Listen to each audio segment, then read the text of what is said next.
ஒருத்தர் ரொம்ப உடம்பு சரியில்லாமல் இருக்காரு. அவர் எங்கெங்கேயோ பார்த்துட்டு போய் என்ன பண்ணுறாரு, மருத்துவத்தை போய் கன்சல்டிங் பண்ணுறாரு. மருத்துவர்லாம் என்ன சொல்கிறாங்க, கை விரிச்சுறாங்க. இது என்ன நோயினே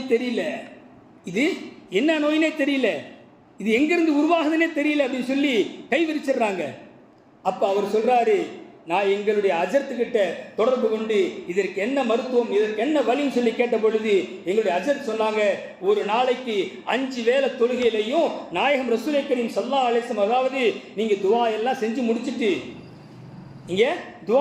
முடிச்சுட்டு ஒவ்வொரு வக்து தொழுகையிலையும் நபியின் மீது 50 முறை அல்லது 40 முறை உங்களால் முடிஞ்ச அளவுக்கு ஸலவாத்தை ஓதுங்கள், அல்லாஹு தஆலா உங்களுடைய உடல்நிலையை மாற்றி அமைப்பான் என்று அந்த ஹஜ்ரத் சொன்னதாக வரலாறு.